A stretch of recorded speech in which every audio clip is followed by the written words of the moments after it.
आप सबका आज की महत्वपूर्ण खबरों में बहुत बहुत स्वागत है। नमस्कार। एलजीवी के सक्सेना, मुख्यमंत्री रेखा गुप्ता और मंत्री प्रवेश वर्मा ने रविवार को दिल्ली में सुनहरी पुल नाले का निरीक्षण किया। दिल्ली के उपराज्यपाल और मुख्यमंत्री ने 3 प्रमुख नालों का निरीक्षण किया, सफाई के काम में तेजी लाई। अधिकारियों के अनुसार हर मानसून में इन नालों में पानी भर जाने से रिहायशी इलाकों और मुख्य सड़कों पर भारी बाढ़ आ जाती है। उन्होंने बताया कि पिछले मानसून में भीषण बाढ़ और निवासियों की शिकायतों के बाद एलजी ने मिशन मोड पर गाद निकालने और ड्रेजिंग के प्रयास शुरू किए। न्यायमूर्ति जॉय माल्या बागची ने सोमवार को सुप्रीम कोर्ट के न्यायाधीश के रूप में शपथ ली। भारत के मुख्य न्यायाधीश संजीव खन्ना ने प्रथम न्यायालय में आयोजित पूर्ण न्यायालय समारोह में न्यायमूर्ति बागची को शपथ दिलाई। न्यूजीलैंड भारत के साथ संबंधों को आगे बढ़ा रहा है। प्रधानमंत्री लक्सन ने कहा कि भारत सरकार उदार और स्वागत करने वाली है। बड़ी समस्या, सुप्रीम कोर्ट ने तमिलनाडु के जाति प्रमाण पत्रों की जांच के आदेश दिए। पीठ ने कहा, हम ये सुनिश्चित करना चाहेंगे कि ये प्रमाण पत्र असली हैं या नहीं। हम ये भी जानना चाहेंगे कि क्षेत्र के हजारों लोगों ने किस तरह से जाति प्रमाण पत्र हासिल किए हैं।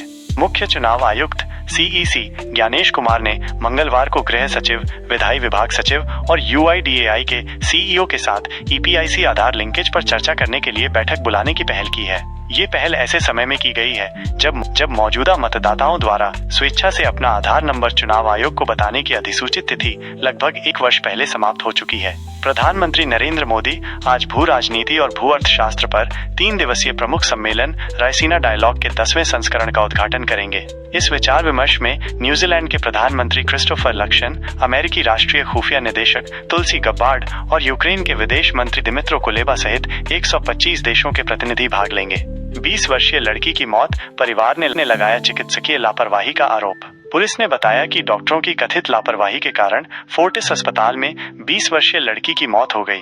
दिल्ली पुलिस के अनुसार डॉक्टरों द्वारा कथित तौर पर चिकित्सा में लापरवाही बरतने और अस्पताल के कर्मचारियों के साथ विवाद के बारे में एक कॉल प्राप्त हुई थी। पता चला कि मृतक मरीज दिल्ली के त्रिनगर की रहने वाली मनस्वी को 10 मार्च को बुखार की शिकायत के साथ फोर्टिस अस्पताल में भर्ती कराया गया था। उसका इलाज चल रहा था, लेकिन दुर्भाग्य से आज उसकी मौत हो गई। शालीमार बाग थाने में शिकायत दर्ज कराई गई है। शिकायतकर्ता के अनुरोध पर मृतक के शव को पोस्टमार्टम के लिए जहांगीरपुरी स्थित बीजेआरएम अस्पताल में सुरक्षित रख दिया गया है।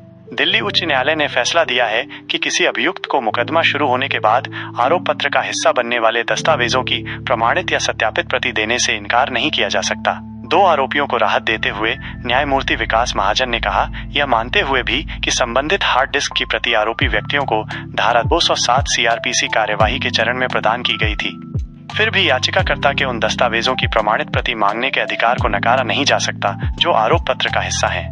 राष्ट्रीय लोड डिस्पैच सेंटर एनएलडीसी ने एक नई रिपोर्ट में मांग पक्ष उपायों को लागू करने की सिफारिश की है, जैसे कि बिजली का उपयोग ऑफ पीक घंटों में करना ताकि महत्वपूर्ण अवधि के दौरान ग्रिड पर दबाव कम किया जा सके।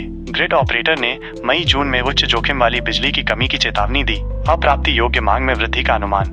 All India Muslim personal law board AIMPLB ने वक्फ संशोधन विधेयक 2024 के खिलाफ अपना विरोध तेज कर दिया है, जिसके चलते सैकड़ों लोग नई दिल्ली के जंतर मंतर पर एकत्र हुए हैं। सोमवार को संयुक्त संसदीय समिति JPC के अध्यक्ष जगदम्बिका पाल ने शाहीन बाग जैसे विरोध प्रदर्शन की चेतावनी देने के लिए मुस्लिम निकाय की आलोचना की और इसे विभाजन पैदा करने का प्रयास बताया। केंद्रीय खेल मंत्री मनसुख मंडाविया ने रविवार को नई दिल्ली में आयोजित उद्घाटन समारोह में अभिनेता आयुष्मान खुराना को आधिकारिक फिट इंडिया आइकन नामित किया। गाजियाबाद में मयंक गोयल को नगर इकाई का अध्यक्ष तथा चैनपाल सिंह बसोया को जिला अध्यक्ष घोषित किया गया। भारतीय जनता पार्टी भाजपा ने 2026 के राज्य विधानसभा चुनावों से पहले 2 महीने के विचार विमर्श के बाद रविवार को उत्तर प्रदेश के शहरी क्षेत्रों और जिलों के लिए अपने नए अध्यक्षों के नामों की घोषणा की। गौतम बुद्ध नगर में पार्टी ने जातिगत समीकरणों को ध्यान में रखते हुए नोएडा शहर क्षेत्र के लिए नए संगठन अध्यक्षों की घोषणा की और गौतम बुद्ध नगर जिले में अभिषेक शर्मा को नगर इकाई का अध्यक्ष घोषित किया। BMC एडवाइजर्स पोलो कप 2025 में कल देर शाम जयपुर पोलो ग्राउंड नई दिल्ली में कौशल और खेल भावना का एक शानदार प्रदर्शन हुआ, जिसमें PGV ग्लोबल ने इक्विपमेंट पर 6-3 से शानदार जीत हासिल की। इस बेहद रोमांचक प्रदर्शन मैच ने दर्शकों को अंतिम चक्कर तक अपनी सीटों पर बांधे रखा। एम्स के centre for integrative medicine research CIMR में 2 दर्जन से अधिक अध्ययनों में विभिन्न स्वास्थ्य स्थितियों के उपचार में योग और आयुर्वेद प्रोटोकॉल के संबंध में सकारात्मक परिणाम सामने आए हैं। इन स्थितियों में कोरोनरी धमनी रोग, स्ट्रोक पुनर्वास, दौरा संबंधी विकार, वासोवागल सिंकोप, माइग्रेन, नींद संबंधी विकार, मधुमेह और मातृ स्वास्थ्य जटिलताएं शामिल हैं। दिल्ली उच्च न्यायालय ने डोमिनोज द्वारा दायर ट्रेडमार्क उल्लंघन के मुकदमे में विभिन्न रेस्तरां को पिज्जा बेचते समय तथा पैकेजिंग और मेनू कार्ड में डोमिनिक पिज्जा और डोमिंडो पिज्जा चिन्हों के उपयोग पर रोक लगा दी है। न्यायमूर्ति मिनी पुष्करना ने स्विगी और जोमैटो को अपने प्लेटफॉर्म से इन दुकानों की सूची हटाने का निर्देश दिया। DDA ने वाटिका पार्क में पुरानी CNG बस से मोबाइल रसोई बनाने का प्रस्ताव रखा। दिल्ली विकास प्राधिकरण ने एक बंद हो चुकी CNG बस का इस्तेमाल करने की रणनीति बनाई है। इसकी योजना 2010 मॉडल की बस को राजघाट पावर प्लांट के सामने यमुना के बाढ़ क्षेत्र में वाटिका पार्क में ऑन साइट खानपान के लिए मोबाइल किचन में बदलने की है। दिल्ली के लिए 18 मार्च 2025 का मौसम उम्मीद है कि इस दिन भरपूर धूप के साथ तापमान में वृद्धि होगी। दिन के समय तापमान 31 डिग्री सेल्सियस तक पहुंच सकता है, जबकि रात में ये 17 डिग्री सेल्सियस तक गिर सकता है। आर्द्रता का स्तर मध्यम रहेगा, जिससे मौसम सुखद रहेगा। हालांकि हवा की गति अपेक्षाकृत कम होगी, जिससे हवा से राहत की उम्मीद कम है। आप सबको फिर मिलेंगे। आप सबका दिन मंगलमय हो। नमस्कार।